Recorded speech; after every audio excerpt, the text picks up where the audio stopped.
funny because we actually said in the session, we were like, the only way we would get somebody else to be on this record is if it's Armand Van Helden.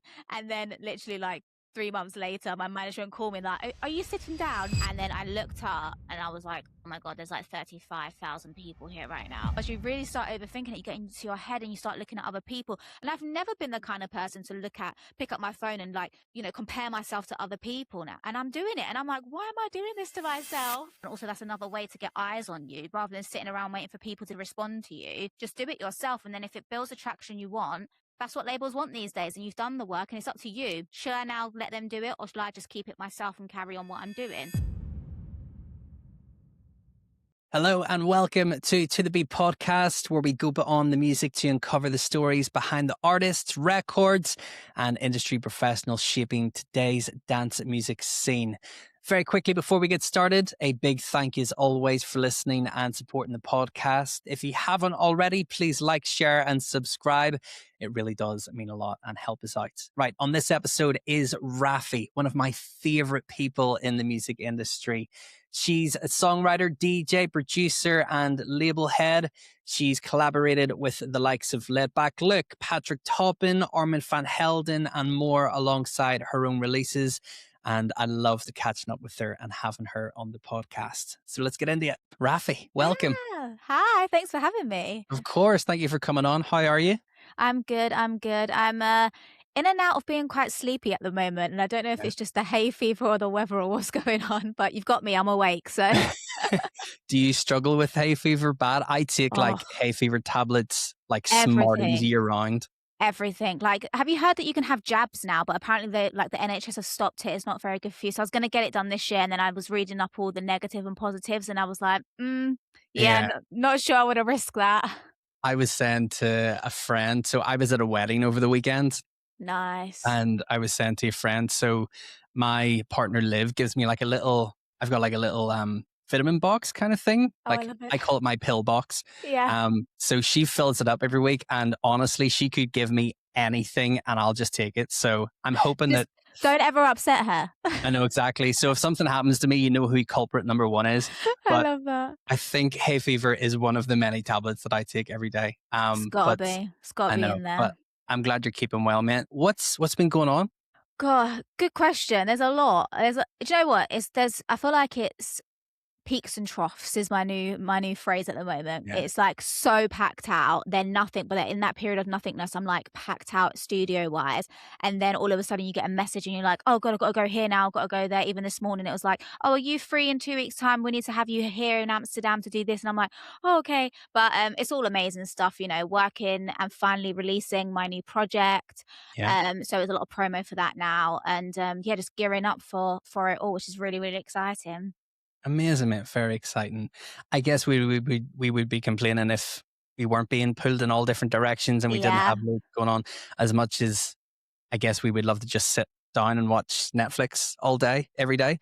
It's not an option, unfortunately. So I always like starting these podcasts off by asking people how they initially got into dance music, the music industry, because I love finding out everyone's story, because everyone has their own kind of route into how they got into the music industry. What's your story, Raphi? Yeah, so I've been in the industry a very long time, even though people may not think it.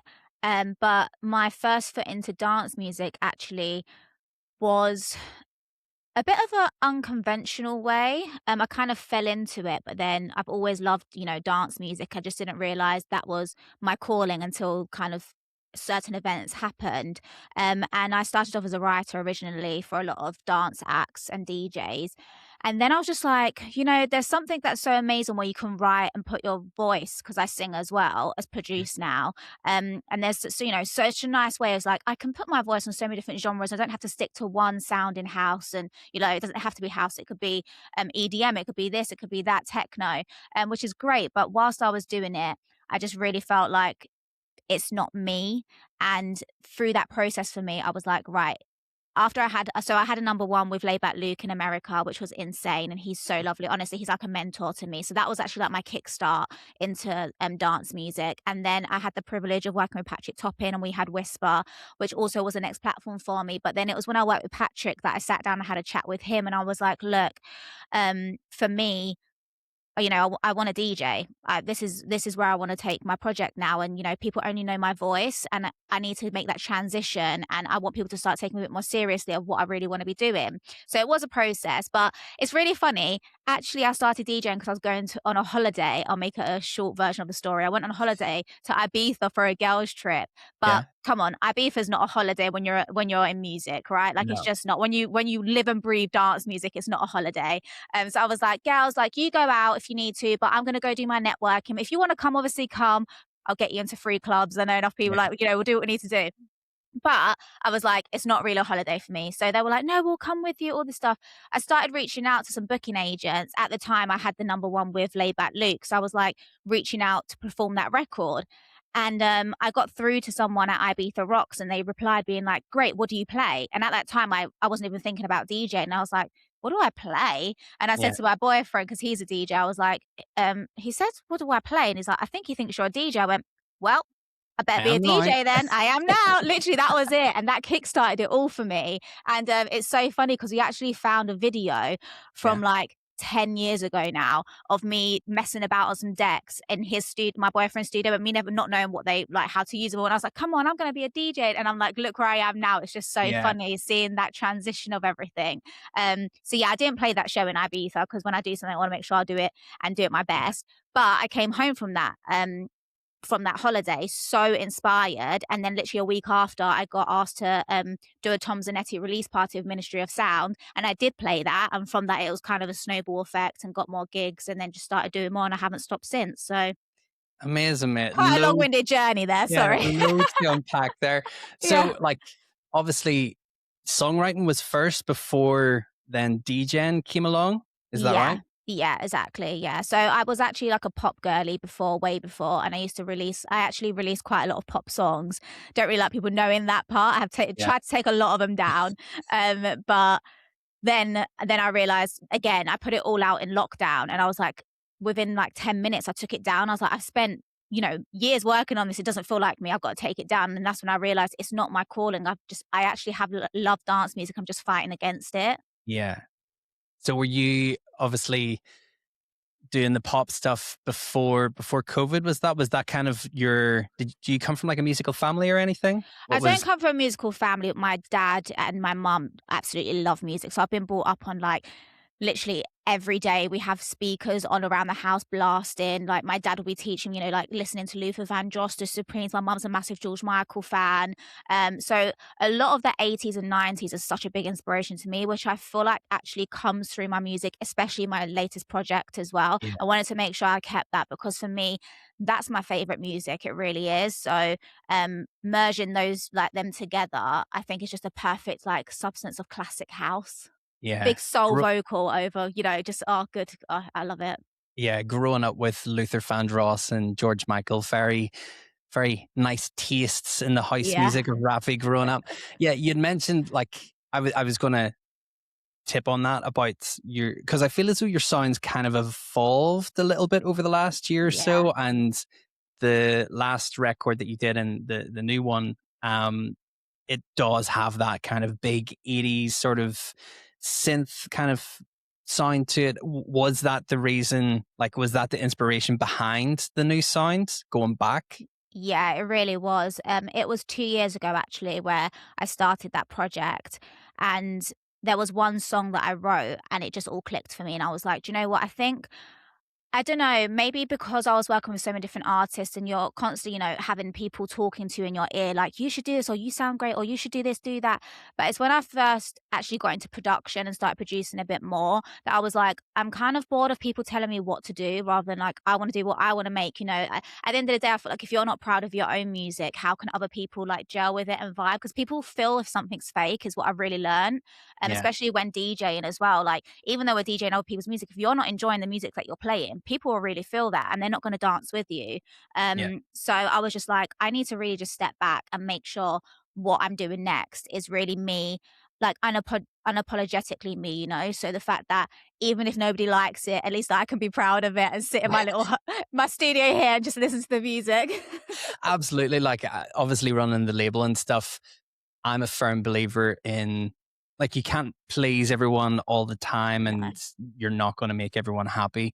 Music's so subjective. But if you're releasing something that either you're the artist or you're a part of, me on the label side of things, if I love it and I can stand by it and Yeah, think to myself, oh, I can still hear myself listening to this in 5, 10 years time, then I'm happy. Like, I'll put it exactly. out. Hopefully other people enjoy it. If they don't, then right, okay, it's my fault. And on to the Yeah. next one again. But it's like I said, um, that's the beauty of having your own label, and I remember we spoke about that when you were starting it as well. Just like it's again, it's love that music that you love, that you yeah, wanna put out. At the end of the day, you're giving a platform for other people as well, and I think that's just so inspiring for new artists coming up as well, so yeah. you're doing something good for the community.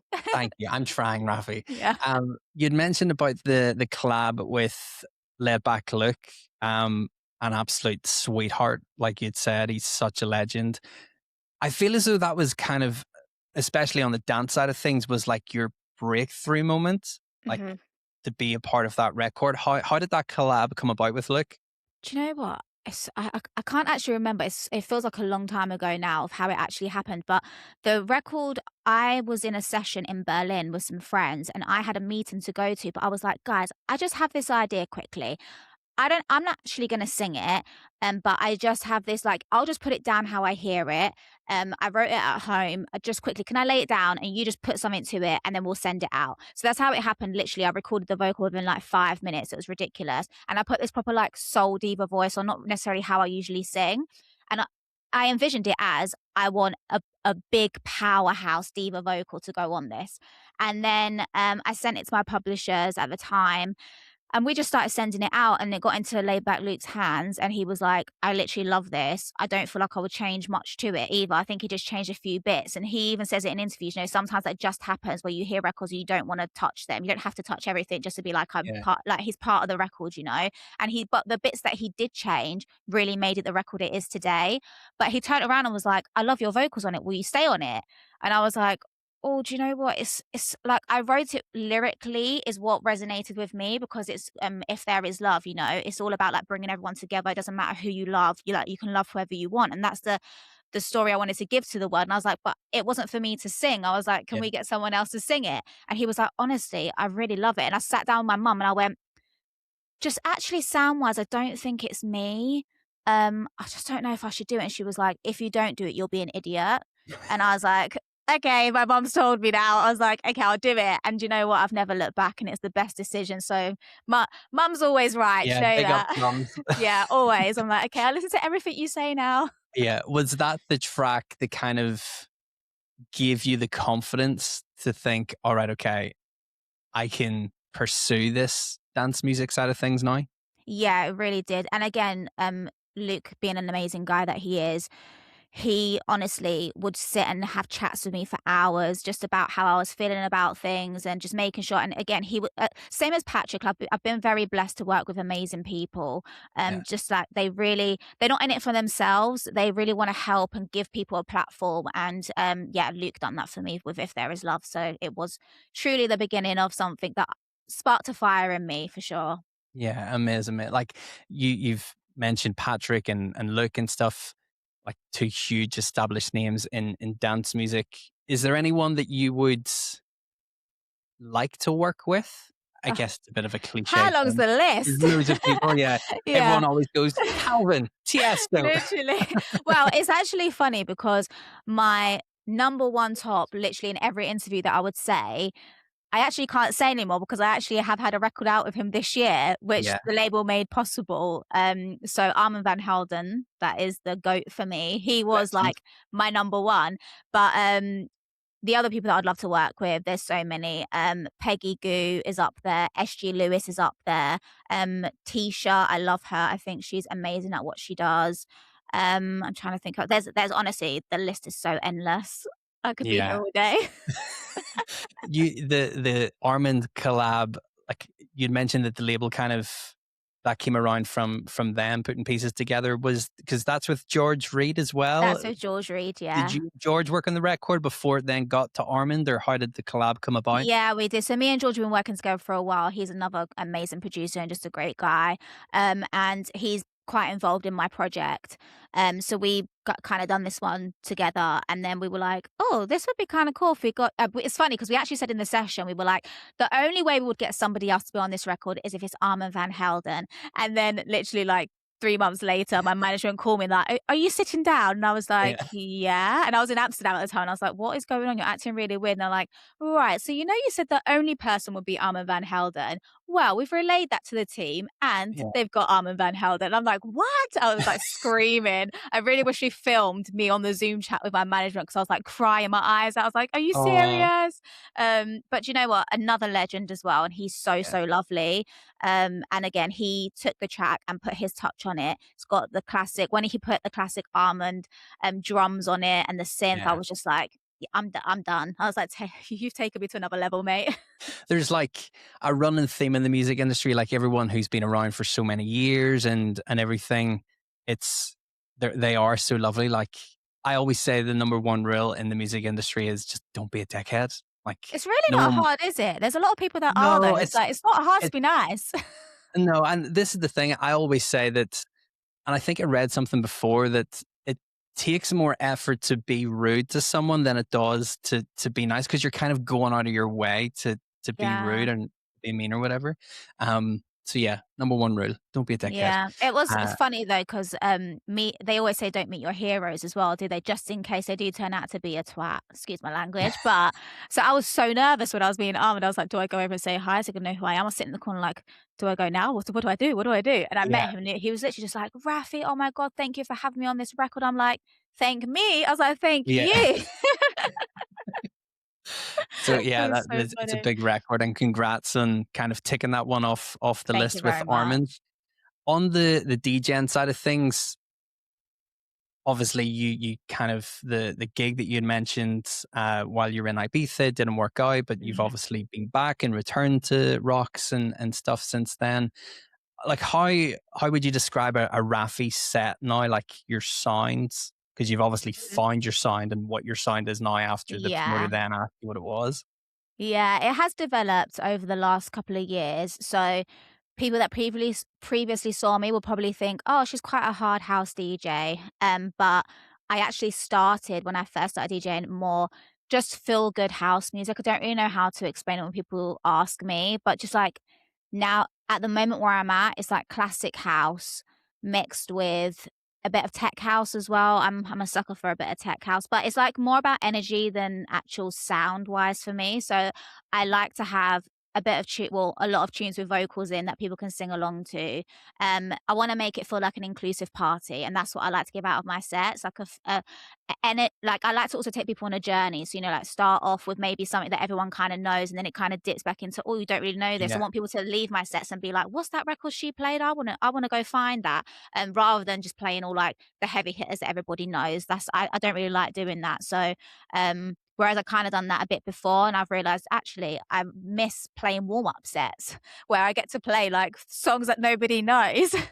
Yeah, like I've seen so many like videos and people on social saying like why do people want to do warm up sets? Like everyone should be able to go on and kind of do their own thing, and then the person on after them should then be able to follow them. And if you're a headline act, like it shouldn't matter who played what before you and stuff. You should Mhm. have enough confidence to go do your own thing.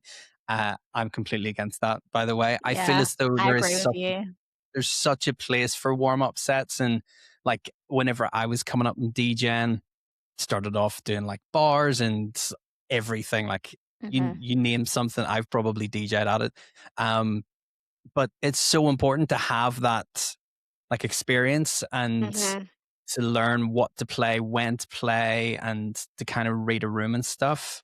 Do Yeah. you do you prefer doing the warm ups sometimes? Because I feel as though you can have a lot more freedom in what you can play in a warm up.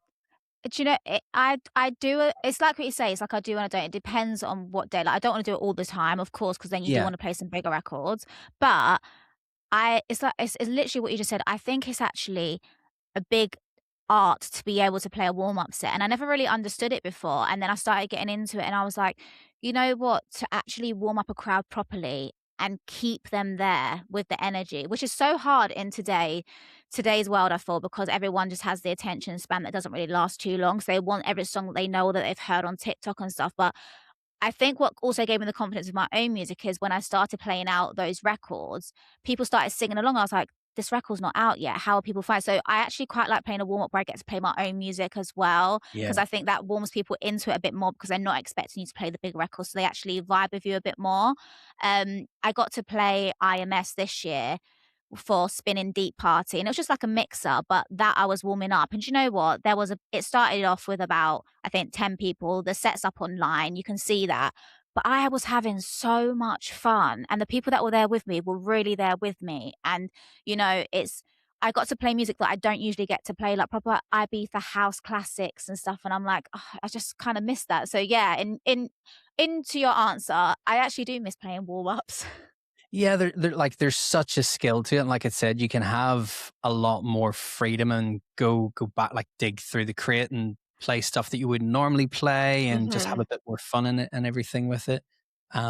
Yeah, love a warm up set, but like you said, you just kind of you don't want to do them all the time. You kind of want to be playing Yeah. a bit further up the lineups as well. Like I feel as though a lot of people coming through who are like artists who are just focusing solely on like TikTok and socials and stuff, which is obviously very important. But then they're having a big moment and then they're getting Hmm. signed and then they're going out to play all these gigs and they might not necessarily kind of know how to read a room or how to like I guess DJ properly. Hmm. Um, which is crazy. Like on the social side of things, like it's so important nowadays. Like how are you finding navigating everything? Um, I kind of like I know some friends that have blown up from TikTok and stuff, but I feel like it's a lot of pressure for them as well, you know. Yeah. And then you have the other side because then that's all they kind of know. Whereas, unless I guess we flip it, we're more industry, let's say, than TikTok. Let's call it that. But some people that come from this side find it daunting doing more TikTok stuff. I don't mind doing the TikTok stuff. It's just kind of a bit like, oh, I've put all this effort into it and I've got one like sometimes just because of Yeah. algorithm. But then I kind of take it with a pinch of salt now and I'm having a bit more fun with it. And I take TikTok more as I just want to show people a glimpse of my life rather than it all be so musically focused. I'm like, we have Instagram and we have our music for that. I Mhm. think I don't want to take it so seriously anymore. I have been for a while and I'm like, no, this is where it ends. I was like, I'm Yeah. just gonna be fun now. Like otherwise you really start overthinking it. You get into your head and you start looking at other people. And I've never been the kind of person to pick up my phone and like, compare myself to other people now. And I'm doing it. And I'm like, why am I doing this to myself? Yeah, and there's like it's very overwhelming sometimes because there's so much content, there's so much Yeah. noise going on. It's trying to like navigate everything and like you see people doing certain pieces of content, you're like, okay, well the content that I'm doing at the minute isn't really connecting. Should I then do that? But then it's taken away from maybe who you are as an artist and what you want to be doing and Hmm. everything. Um yeah, it's just a minefield online at It's the a minute. whole nother world. I've actually been doing quite a few panels lately, talking about social media and how to build your audience. And one thing that I just keep saying to people is don't follow trends and what other people are doing. Like, if you really stick to yourself, I know it sounds crazy, but I just feel like there's so many people in this world that you will find your own community. Like, community is such a big thing for me. So that's what I'm trying to sway my focus onto rather than trying to impress the whole universe of TikTok because there's The work. so many people. I can't deal with that. And you're always going to get hate on there as well. But I've learned to like try and take that in a funny way. And I feel like with TikTok, you can do that. Whereas like on Yeah. Instagram, I would never dare reply to anybody the way I reply on TikTok. But if someone says something, I'm like, all right, Dave, don't worry. Quit your day job. Like, stop like talking to me. Go do what you need to do. You just make a joke of it, but they love it. And then they like get really into it. And I'm like, whoa, this is a whole nother world. I was like, people want you to roast them. I was like, what I is know, this? yeah. Yeah, it kind of kicks into the algorithm and then more people Yeah, see it and stuff. Yeah, it's a it's vicious cycle. wild. But like I completely agree with you. I think community like in dance music, it has always been so important and it has like dance music and all these different genres have come from community and come from the Hmm. underground and stuff. And I can see not people are pushing back on socials, but it's maybe not becoming as important as maybe as it once was, because people are now seeing, okay, because I feel as though with online, it's everyone's perspective is so blurred. Like, oh, I only got 300 views on that, but still 300 people have seen it. Like, if Exactly. if you had threw a party and 300 people turned up, you'd be like, all right, okay, this is great. There's 300 people here, but online it's Mhm. like only 300 people. So I think it's people just need to kind of get that into their heads a little bit. a But yeah, 100%. community is so important. Like, if you've got, I think I seen something recently that if you've got like 50 or 100 kind of dedicated fans and people who are Mhm. listening to your music and buying it, like that's all you like really need. You don't need Oh, really? thousands and tens of thousands of Love people. that. Yeah. Well, that gives us confidence that we're doing something then, because it's funny because obviously, like, I'm saying it now, but you don't really practice what you preach a lot of the time, do you? Until someone else says it to you, you're like, "Oh, okay, actually, that does make me feel better."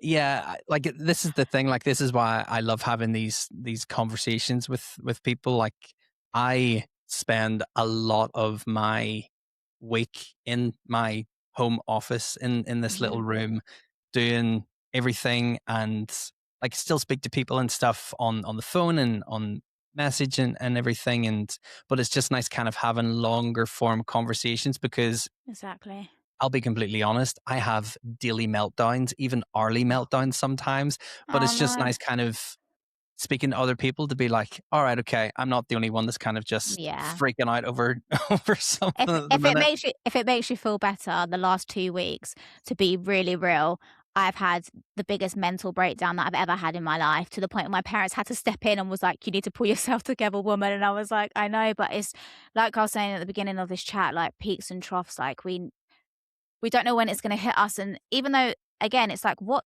realistically, in the whole world, like, what do we have to be moaning about? We're doing what we love doing, if you really put it into perspective. We're grateful that we can be doing this every day, you know, and also, I don't know if you feel like this, Connor, but, like, I feel like if I look back to where I was last year and things I said I want to achieve, even if it's one of those things that we've achieved now, I don't know if it's just because we always want something more. I don't really know, but we're always finding, like, we I don't know, are we focusing on the negatives more than the positives? Because I feel like there's a lot of stuff, amazing things that are happening, like, even, like, what you're achieving right now by doing this podcast and speaking to people and stuff, like, that's an achievement that you've decided to get up and do that. People say it but never wanna do it, so I feel like we need to give ourselves more credit. Yeah, I completely agree with you. I think it's everyone's, especially in the music industry, everyone's just kind of caught up in the rat race, and I guess it's having like drive and like aspirations and stuff, which keeps pushing you forward to Mhm. look for the next thing and stuff. But I, over the last like couple of years, I've really tried to, whenever I do have an achievement or whatever, whenever I play a big gig or something, Mhm. taking time to really kind of reflect on it and be like, oh shit, like I've like Yeah. accomplished this. I've done this, because like looking back, whenever kind of without getting cheesy and stuff, but 5 years ago, if you were to ask me, all right, okay, you're going to do X, Y, and Z, I'd be like, Yeah. holy shit. But now, Exactly, that's because what you're I like, mean. Yeah. yeah, because you're in it, you're like, you don't really think about it. You're just, okay, what's next? Yeah, exactly. I completely agree with you. I think I'm the opposite to you. I don't really soak in the moments. I used to, but now, because things are moving so quickly, I'm always like, "Okay, well, I've achieved that now, but what's the next thing? Because I need to stay relevant." I'm like, "Oh my god." But then, and that again goes back to social media. I'm like, "Well, now this person's I've done this, but now this person's doing this, so do I need to catch up now because everyone's gonna forget who I am?" Or if I go on holiday for a week, "Oh, that's I've that no, but everyone's gonna forget," but they don't. It's just like a No. mental thing for us. I'm like, "Oh." Yeah, I I've kind of gotten into my head, like I used to go away for holidays and stuff, and obviously I do like the label side of things and stuff. And Mhm. if I took 1 or 2 days off, I'd be like, oh, I could have. What if I've missed the chance Mhm. to sign this record or that, Yeah. or like I'm not across it and stuff? And like you're not going to be across everything all of the time. It's just Yeah. fucking impossible. There's so Yeah. much stuff going on in the world, so you just kind of need to take it as it's come, do your best, try and be as across as much as possible. And there's going to be things that are just going to pass you by, but you just kind of need Yeah. to That's be true. That's happy good with that. advice. I'm gonna take that. Also, one thing that my family's always said that we really hold is everything really does happen for a reason. And it's like you say, that one time that you was aware that you might have missed that record might feel really hard to you, but there's a reason you missed it. It wasn't for you, or you not taking that would have been because there's another record that you were meant to take and have that moment with that or something. I don't know. I just always want to look at the positive rather than a what if. Yeah, there's that old saying like, what's meant for you won't pass you by. I think it is. Ah, yeah, I love that saying. Feel as though we're getting deep here, Rafi, I in the podcast. know. This has gone very like, guys, this is a fight for your rights kind of conversation. Can you tell that we've both not been feeling great like I in the know, last yeah, couple of weeks? yeah, we're getting deep. This podcast is now therapy episode. Thank you for listening. Um, so you're kind of like I guess like a triple threat, like a Swiss Army knife in the Oh music God. industry because you kind of write, you DJ, you produce, you run your label and everything, and we'll get into that in a little bit. Is there one that you prefer, not prefer over the others, but one that you kind of enjoy more doing? Like, do you enjoy writing songs more than the others? 100% DJing is Yeah, what I love out of it all. Yeah, just for me, I think that's why I've been so in my head about everything, because I've been stuck in between these walls, and like I feel like we don't do music to be stuck in one place for such a long time. And for me, just being on stage around people with great energy, the reaction, getting to interact with people is really where my heart is. And for me, that just trumps anything and everything. If someone said to me tomorrow, you can't make another piece of music or anything, but you just DJ and get to travel the world and meet people and, make people feel something through your music, I would choose that 100 times over, which is weird to say because I also love making music. But yeah, if it was like I had to choose one, that's it for me. yeah. Because you've played like loads of big shows over the last couple of years. Like we've played in Ibiza together, and Yeah. then you've done like Creamfields and High and everything. Is there like a highlight gig for you over the last couple of years? Creamfields, on the runway stage in 2024, I cried like a little wimp. I'm I think loads crying of people on have set. tried. Yeah, Okay, good. That makes me feel better. I literally turned around and I was like, I'm crying. It was just honestly, I think I was so into that set that I didn't realize how many people kind of came in. And then I looked up and I was playing Show Me Love at that time, and everyone was singing along. And I was like, oh my God, there's like 35,000 people here right now. And I was like, what the hell? And I just got goosebumps all over me. Not even like a nervous way, just like I got goosebumps saying, this is what I've worked for basically and dreamt for my whole life as a little girl, yeah. and it's just happened, and I'm like, "What the hell has just happened?" It took a long time for that to soak in. Do you get nervous whenever you're standing? Like, not every gig is to No, 35,000 people. every gig I get nervous. Really? Every gig, yeah. Why do you think that is? Like, I don't because know. you care? Do you know what? Someone said that to me recently, they were like, "Is if you didn't like get nervous, then you don't care." And I think Yeah, I'm gonna say it's that because I do generally care, even if there's 5 people there. I want to make the show amazing for those 5 people, and I'm not gonna change my set and make it more of a tame thing or whatever just because there's 5 people. Those yeah. 5 people still deserve to have an amazing night, and go away, and I want them to then become and want to come and see me again somewhere else. So but yeah, I get real nervous poops. I need a toilet every time. If there's not a toilet present, I can't go and play. It's too I TMI, but it's true. I love that though because like I get nervous, but I also really enjoy it. Like it's just like Yeah. an You enjoy the adrenaline. nerves? Yeah, it's weird. Like I still whenever I'm on the radio, and I always try not to think about it. I remember Annie Mac saying years ago, like someone had asked her, like, how do you whenever you're in the studio because radio is in a way it's such a weird concept because Mhm.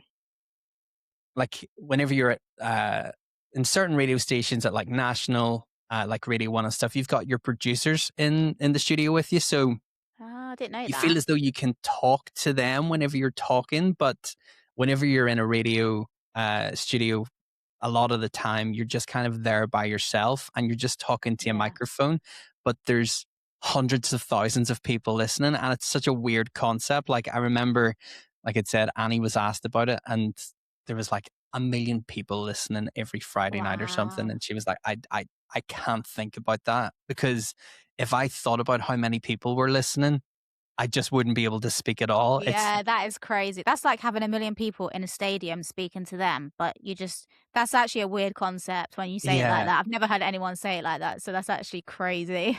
yeah, it's mad. But yeah, I weirdly I get nervous playing like big shows, but I also like really enjoy it, like walking out on stage and just kind of seeing Mhm. the crowd. And then like the first song, once you get that out of the way, then you're kind of like I was literally into about to it. ask you that. I was gonna say, like, do you feel like the minute, because I was nervous, and the minute you play the first song, you're like, "Oh, I've got this. It's cool, it's cool." But I just need to play that first song to know everything's working.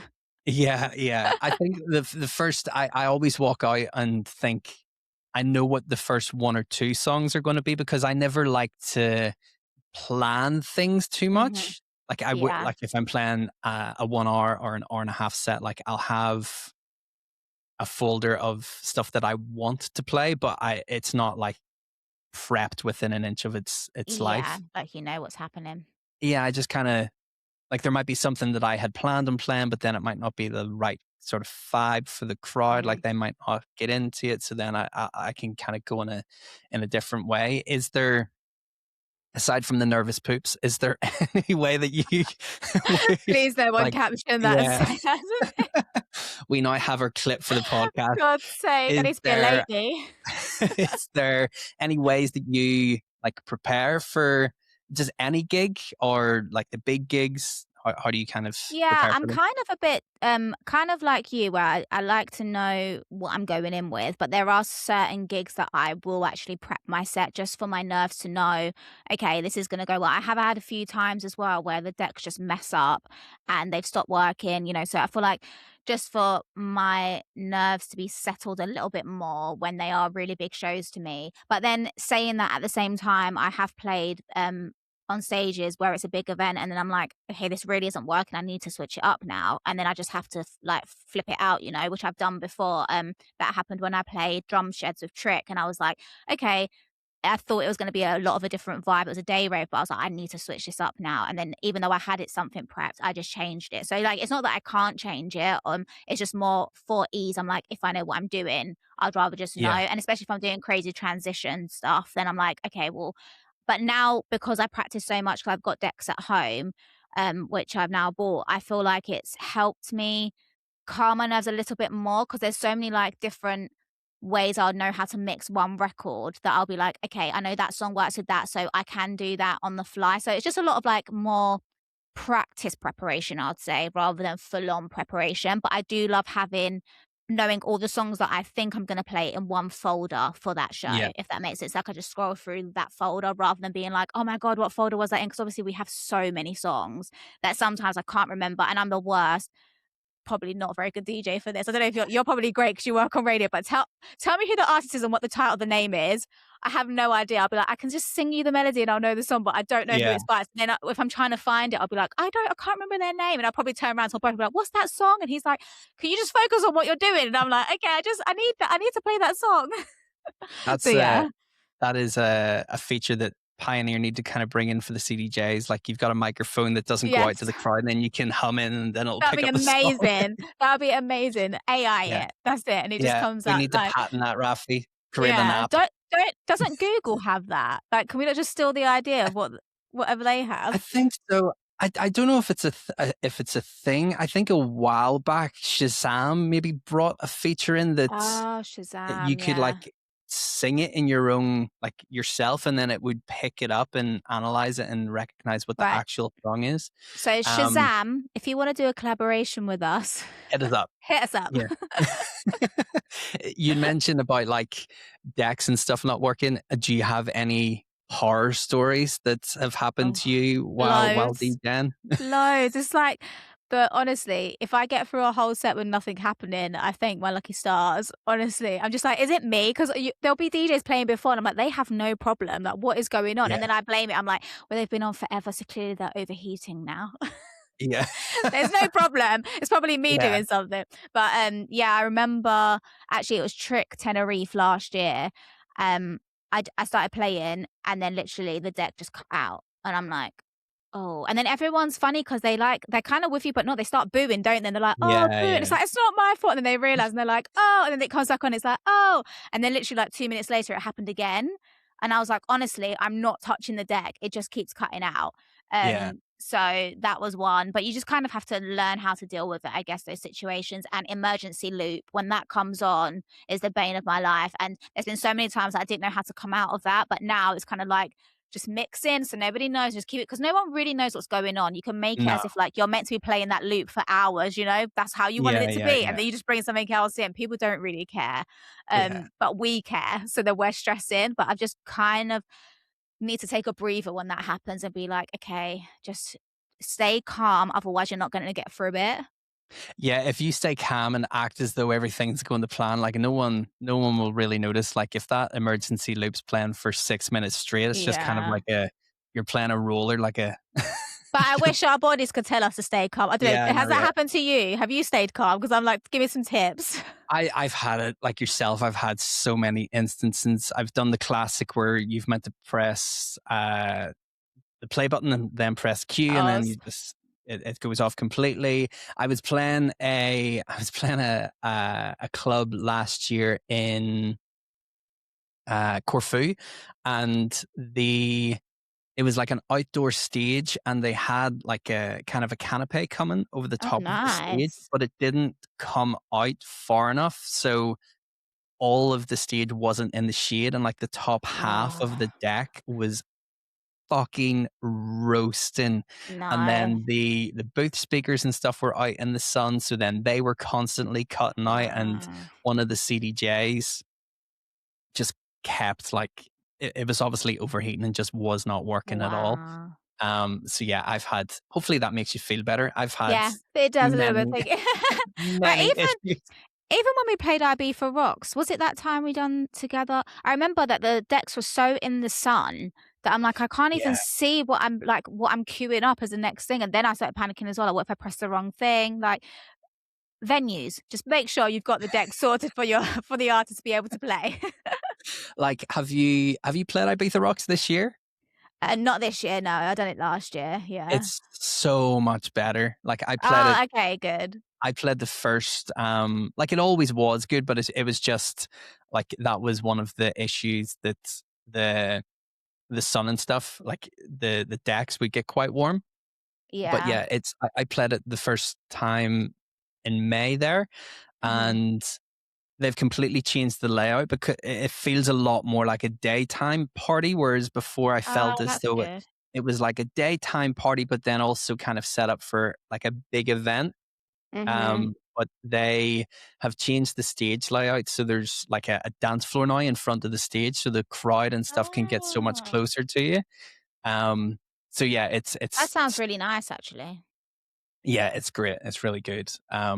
So we've covered DJing and like the music side of things and stuff. I want to have a little chat about Running Heads, Mhm. your label. How Yeah. how did that come about? Was that like the next gradual step for you? Because like I feel as though a lot of artists go through this where they're waiting on answers from labels, and maybe Mhm. the labels are saying, "Oh, it's not for us," but then the artist really likes it and they kind of want a facility and a platform to put their own music out. What was it for you? Yeah, for me, it kind of was that. It was, I just felt like I was not even sending out a lot of music to labels and stuff, to be honest. I actually just wanted, coming from, I guess, the writer background, knowing how some labels work and like with the rights and stuff, I kind of just wanted to be able to have freedom. And I was like, if I can curate a platform for myself to be able to do that without having to, like you say, wait around for people to find release schedules as well. Because within labels, I don't know if people really know that yeah, they will sign you a record, but they also have to fit it into their release schedule. So if they have, I don't know, 4 records out that week, they'll be like, "Well, we have to postpone yours," and it's kind of like them delaying your life a little bit. Yeah. It goes 2 and 2, doesn't it? Obviously, if you get signed to an amazing label, the look and everything does help, and you can get gigs off of that. But for just certain records, I was just like, I just need something to start happening. Not many people know me that I'm doing this now and producing and writing and doing it all myself kind of thing with my team. So I was like, well, how can I break that barrier? But then there was the other side of it for me as well that I know how hard it is to get my foot into the door in this industry. And even though it's a little bit I guess, easier, let's say, because of social media now. It's not really that easy. Like, not anyone can just start up and be like, I magically blow up on TikTok. Some people it does, but you have to be like one in a million. There have Yeah. been people that have been doing it for a long time that then blow up. So I kind of wanted to create a platform because when I was doing a lot of shows, so many young DJs would come up to me after and be like, "Oh, can I send you like my music? I've been producing for a long time, but no one's really like playing my stuff." And I just thought, how amazing would it be to have a space where people feel confident and comfortable enough to also just slide into my DMs and send me something and I can give feedback and just, I love helping people because I had people help me, Yeah. and I just think it's really nice because not everyone does want to help and have time to help as well. And don't get me wrong, I might take ages to reply sometimes when it gets Yeah. busy, but I will sit down eventually and get to it. So for me, that's what the label's really about. I do have some news on the label that I can't really share at the moment, but there's a bit of a change that's happening. Okay. So there might be a slight rebrand thing happening. So stay tuned for that, but I can't say too much right now. Okay. Is it still with if you can't give too much away, is it still Running Heads it's gonna be called? Or are you changing that or feel free not to say? T- t- t- TBC. Okay. Yeah, I think like it's great that like you've set up your own platform and stuff to facilitate your own releases and then also like support and champion up and coming artists Mhm. who you're maybe excited about. And I think that's why a lot of people start up their own labels. Like it's certainly why I kind of started up Lift Me Up to like support artists who I was excited about and work with up and coming producers and more Yeah, established names and everything because like you'll know it from the artist side of things, you're going to get so many no's in the music industry. And it's exactly. trying not to let that dishearten you and you just kind of need to roll with the punches. Yeah, I think it's hard to say. It kind of contradicts itself a little bit, I feel, when I talk about, because don't get me wrong, there'll be records that are sent in that we can't, like, I'm sure you get it, that you can't always say yes to because, but at the end of the day, music is also so subjective. I feel like it's just an opinion, it's by taste. So if you send something to someone, they don't love it, doesn't mean it's not a great record. It's just not good for that label. And I also feel like a lot of labels have their own sound. So I constantly felt like I was trying to produce records to fit into a label rather than again make it for myself. So that's why I think it's great having our own labels because it's like, well, we can do that now. There was never this before years ago. So I kind of encourage people, not saying like necessarily you don't have to go ham in your own, like my label has to be the best label in the world. But if you want to release music and you're really not getting anywhere with it, I said this actually, maybe I shouldn't have, but I was in the Tool Room Academy panel the other day and I was saying to people, I don't think people realize that you actually can just put a record out yourself. You make your own name for a label and then a major label or an independent label can Mhm. upstream your record if it's doing well. And also that's another way to get eyes on you rather than sitting around waiting for people to be and like to respond to you. Just do it yourself. And then if it builds the traction you want, that's what labels want these days. And you've done the work and it's up to you. Should I now let them do it or should I just keep it myself and carry on what I'm doing? And you have that choice. So I think it just gives you more freedom. Yeah, absolutely. Like I think the the whole process of like years ago, you couldn't really do anything unless you had a label. Like you needed to have the Exactly. backing of a label to then open up doors for you at radio and TV and everything like that. And that has obviously changed over the last number of years. But I think it's like up and coming artists, they're maybe too early for a label to maybe Yeah, kind of be okay. interested. Because at the end of the day, like labels are you're in the music business, they are running a business, and Mhm. they kind of need to know that if they're going to be working with you, that the record is going to be financially viable at some Mhm. point in the Yeah. future. So if you're an up and coming artist and you're maybe not you don't have much noise going on around you or you're not playing many gigs or anything like that or you've only had like a handful of releases, you might not be ready to then release on a label of a certain level. So absolutely release through like a number of distributors Yeah. that are free and stuff just to kind of put your music out there and kind of create a little bit of noise and stuff around you as an artist. And then there's obviously the social side of things to then labels will then be coming to you rather than Mhm. you then going to them. And I think that's Yeah, which quite I think is important too. so powerful. I think that's, like, the most powerful thing. One thing I've learned is I tend to reach out to a lot of people, because it's just how I'm programmed, like, from young, like, be a hustler, do this back in the day, like, you just gotta do this, do that. But then it's actually really nice when people start coming to you and you start realizing the shift and you're like, "Oh, okay," and then you feel a bit more, well, you don't feel like you need to show your validation to people, and then you actually start understanding yourself a bit more and also respecting your craft for yourself again. Like, you don't need to have it validated. Again, it's like you say, of course, when you're starting out so early, not every record is also going to be amazing, but you need to also understand that yourself and know which ones are good and which aren't good to filter out like how you're working to get to the next level kind of thing. So I feel like it's yeah, there's no wrong or right answer really, is there, in this industry? I feel like a No, lot of I it is think just like trial and error. yeah, I think I've said to you before, like we've spoken about it, and I'm always a firm believer. And one thing that I will always live by is no one knows what they're doing in the music No. I industry. We're feel all like I'm just winging it. talking. I was like, "Why am I Yeah, talking?" I was like, "I'm not I don't even know what I'm talking about anymore." I was like, "I'm just gonna stop. There's no wrong or right." no, we're all just winging it to a certain extent. Yeah. But once you kind of you come to terms with that, then you're like, all right, okay. Every day's a school day. Everyone's learning, Yeah. no matter what level you are in the music industry. But yeah, I 100%. think it's super important to have that freedom as an artist, and like more and more producers and artists are doing it now, starting up their own labels because, like you'd said, whenever you are working with the label, and it's great, um, a lot of the times, but you're waiting on other people and the process and how the machine and everything works, that you might not have a release for 6 months, nine Yeah. months, 12 months, or the record that you really want to release and that you feel passionate about, they might not be vibing with and might not want to put it out. So then it's Yeah. what do you then do? So then if you start your own label, then you can put those records out.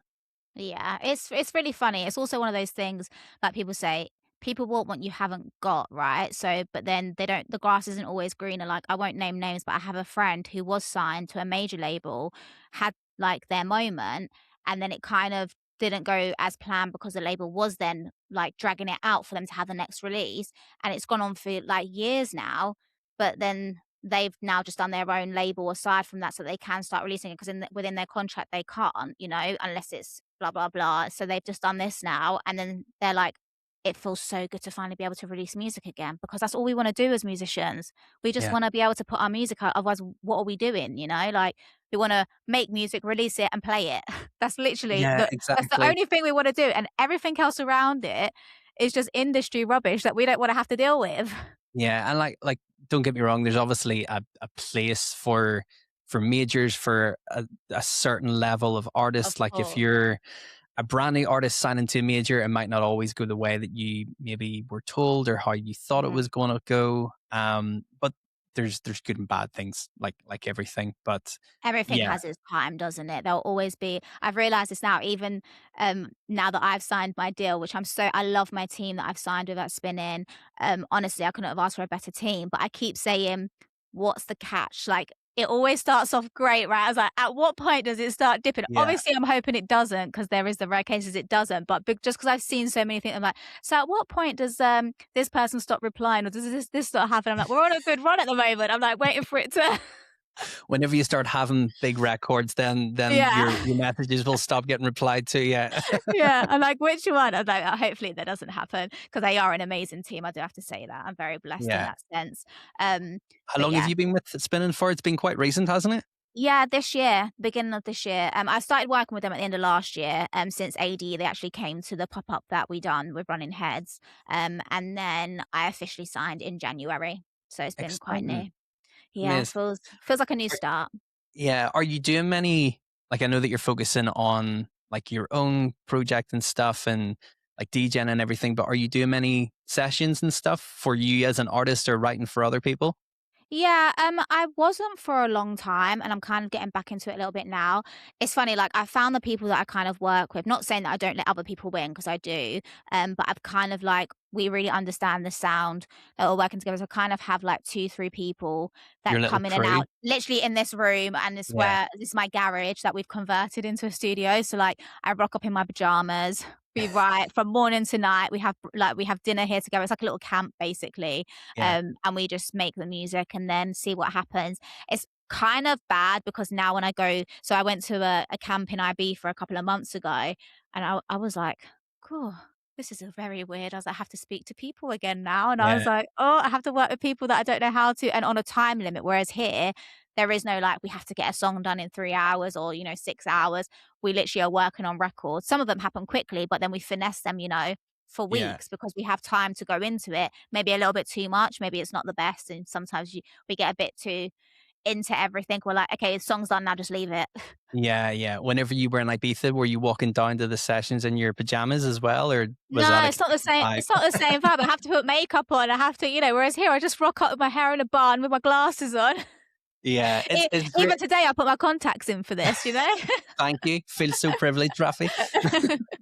Like on the topic of like sessions and things like that, it's it's great that you've got like your little crew and people who you regularly work with and kind of blend well with, but it's such a weird concept at times because whenever you're Oh, in like songwriting camps and stuff, you could be put into a room with people who you've never met before, and you kind of need to work with each other quite quickly, and yeah. you can't take things personal because you might bring an idea to the table that you love, and then someone might be like, "Oh, I actually don't like that." It's a bit of a weird Yeah. process. I done a lot of them, um, in the past years, like, where you'd go in or, you'll try and say even just an idea, and people would just shut me down before I've even opened my mouth and stuff, like, Yeah, there's a lot, but also I think that's really important to have that. I think I'm only where I am now and choosy with her work because I've worked with them for such a long time and I've built those relationships. It's not like we've just kind of met, but at one point we were those people that did just get put into a room together, but eventually you kind of gel with the people that that are on the same page as you. And you just have to admit that I remember as well actually saying and begging, like, I really want to work with this person. Like, they've done amazing things. They've written for blah, blah, blah, blah, blah.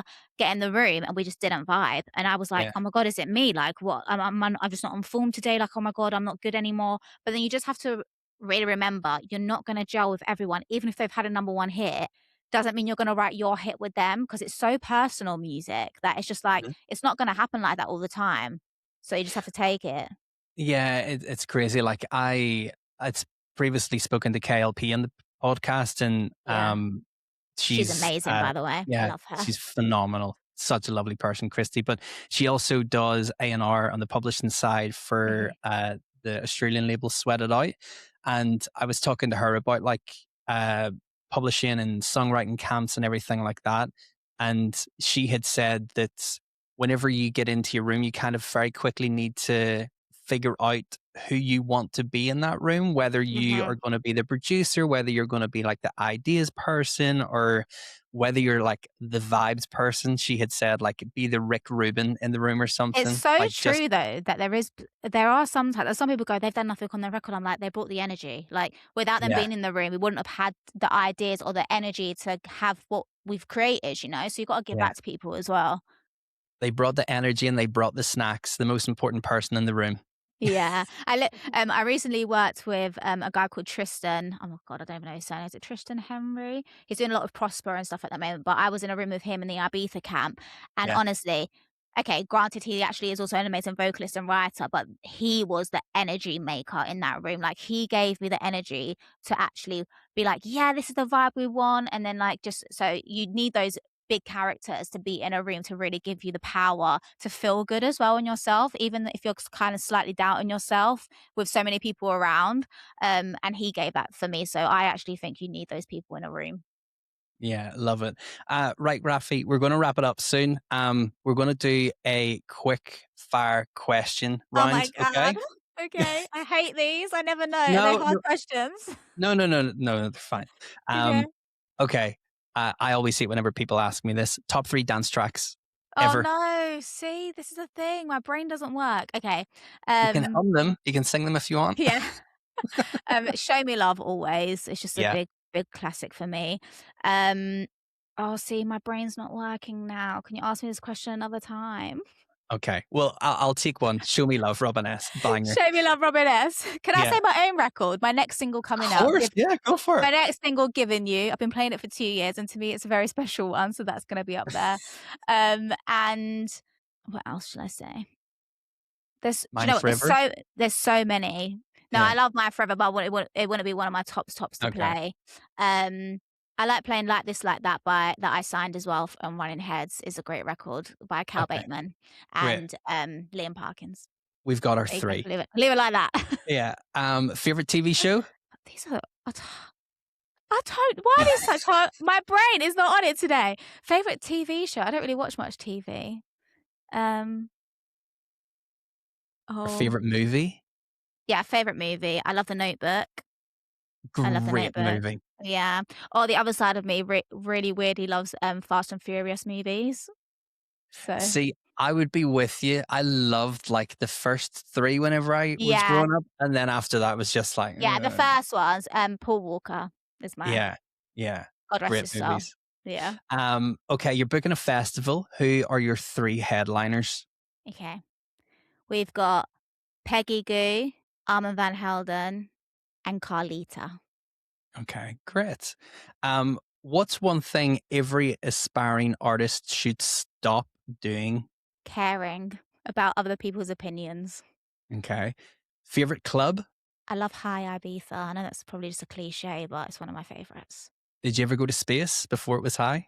No, I didn't. Yeah, So I was that like better? I love high. Obviously, it will have that. Oh well, it's not space and stuff. High is amazing by itself. Yeah. But was lucky enough to go to space a few times before it closed. It was unbelievable. Oh, really? Okay, maybe that wasn't a good maybe I need No, to no, go back no. in I I, time. I love high. High's amazing. Yeah. Have you ever played in the toilets, the wild corner? No, but I go there all the time because that for me is such a vibe in that room. I love it. I Okay. love it. I just love the concept is wild. Okay. Who is someone in the industry that you think deserves more recognition? There's a lot of people. A Yeah. lot. I'm surrounded by a lot of a lot of amazing female artists that I feel like don't get the time of day. If I was to list a few really quickly, some are vocalists, some are DJs. There's Chanel Carmichael, Sophia, Kelly Lee. God, there's so many. Honestly, there's just so many that I feel like. Bo Conquest is a new up and coming DJ as well. Yeah, there's quite a lot that I feel like need shouting out. Okay, love it. Um, this might kind of bring back PTSD from the last time I'd asked it, but it's a bit of a Yeah. different question. Biggest guilty pleasure track? Oh, oh, okay. Oh my God. Again, there's so many. Does it have to be a dance song? I'm trying to think No, no, now. not at all. Like Oh, anything. okay. It's gonna be like a Wham tune or something, has to be. Banger. Club Love it. Tropicana. Yeah. Also, the fact that I knew that the, music video was filmed in Pikes. So when I Yeah. went to Ibiza, I was like, "I need to go to Pikes straight away." Went there and I was like, "It's iconic for me." Have you read the Mr. Pike's book yet?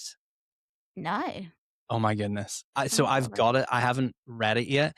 It's the story about the guy who created Pikes, and it talks about like how it started out. Freddie Mercury and stuff used to always have his birthdays there, and Ah. like Wham filming. Yeah, apparently it's unbelievable. Oh, wow. Okay. So I need yeah, to get you need into to get that. it. Favorite meal or snack? Oh, favorite meal is easy. Well, there's 2. I love oh, sorry for the anyone that is a vegan. I was like, I Okay. just realized I'm about to say this, and they're both very meat heavy. I love a rack of barbecue ribs and chips. I can live off chips, like deep fried, crispy Yeah. chips. Do you like Um, cooking yourself? yeah, I do. But I also love eating out. Like one of my favorite things to do as a hobby is eating out. Yeah. Okay. So yeah. That kind of leads me on a little bit to the final question. Favorite thing to do outside of music? Is it Would eating? Yeah, it'll be eating and, going shopping. Like, I love fashion, so, like, finding outfits and things and creating them together and stuff is another thing. Okay, great. And final question, Rafi, and we ask everyone on the podcast the same question. If you could go back and give yourself advice whenever you were first starting out in the music industry, what would it be?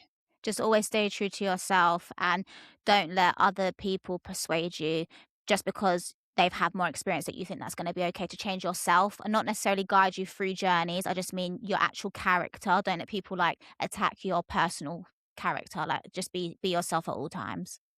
Amazing. Love it. Raphi, thank you so much for coming on. Great to Thank chat with you. you. Thank you. I feel like I need to choose my 3 songs again now. Come back to me and then God's sake. we'll redo it in a Yeah, year time or something. literally, we need to do it.